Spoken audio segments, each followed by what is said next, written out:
7,250 voters are being deleted without their knowledge. Mr. B.R. Patil and me went to the State Election Commission and lodged a complaint. And post which we also insisted a FIR be filed locally. And when the FIR was filed and investigations began, we got to know that out of the 6,018 voters who had sought deletion, only 24 of them were genuine, and the rest of them, more than 5,900 people, did not even know that they had applied for deletion in the voter list. This video is sponsored by Mahalakshmi Jewellers, Mannur Multi-Speciality Hospital, KBN University, Imran Silk House, Bharat Chicken Center, Arjay Group of Institutions, Ideal Vitchi. We got to know that 7,250 voters are being deleted without their knowledge. Mr. B.R. Patil and me went to the State Election Commission and lodged a complaint. And post which we also insisted a FIR be filed locally. And when the FIR was filed and investigations began, we got to know that out of the 6,018 voters who had sought deletion, only 24 of them were genuine, and the rest of them, more than 5,900 people, did not even know that they had applied for deletion in the voter list. And this, when further investigated, revealed that multiple mobile numbers were used. The mobile numbers were from UP, Bihar, Madhya Pradesh, Jharkhand and Gujarat. And we sought further details from the investigation officers.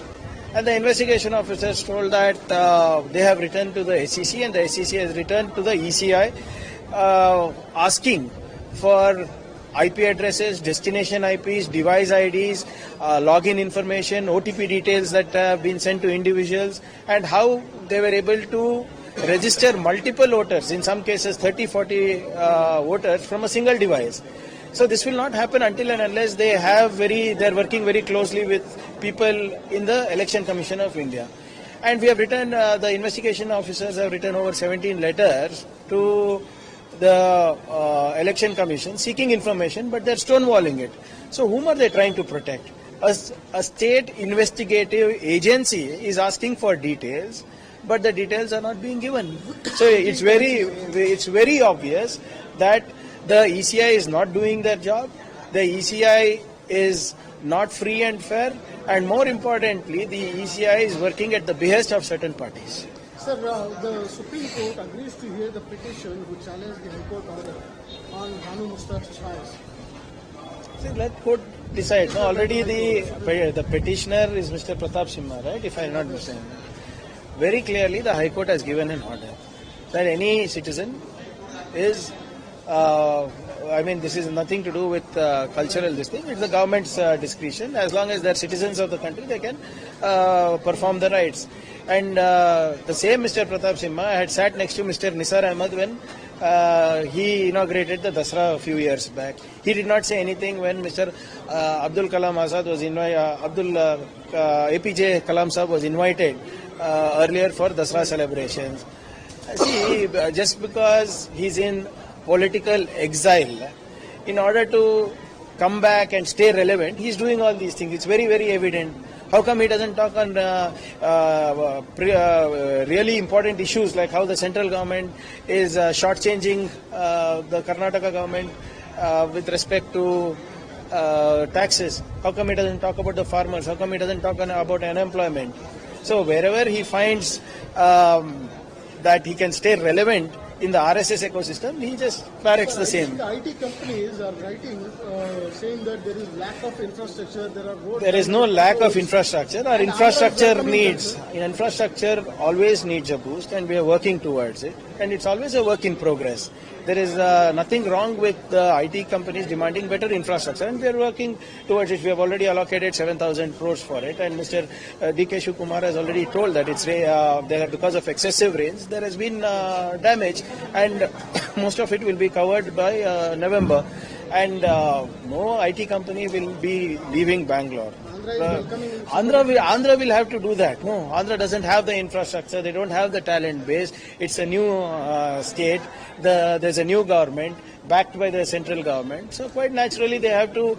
They're nothing but prying for something like this because they're not able to attract investment themselves directly. This is the only way they're going to get any traction. Have you ever heard last time Mr. Nara Lokesh tweeted about the farmers issue when we returned 1,777 acres?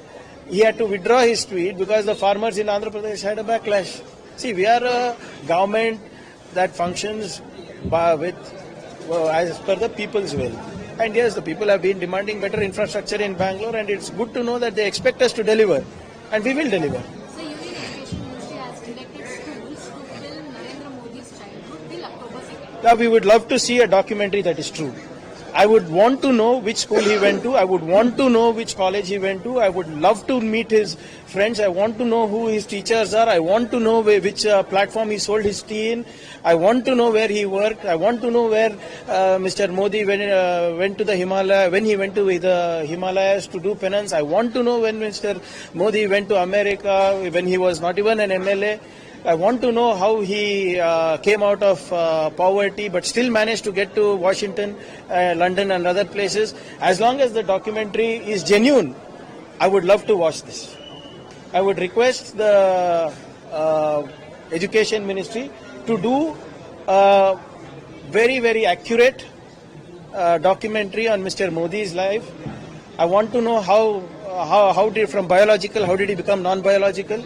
And let it be screened across the country and let us see the actual life of the Prime Minister, not what he shows on social media. This video is sponsored by Mahalakshmi Jewelers, Mannur Multi-Speciality Hospital, KBN University, Imran Silk House, Bharat Chicken Center, Arjay Group of Institutions, Ideal Vitchi.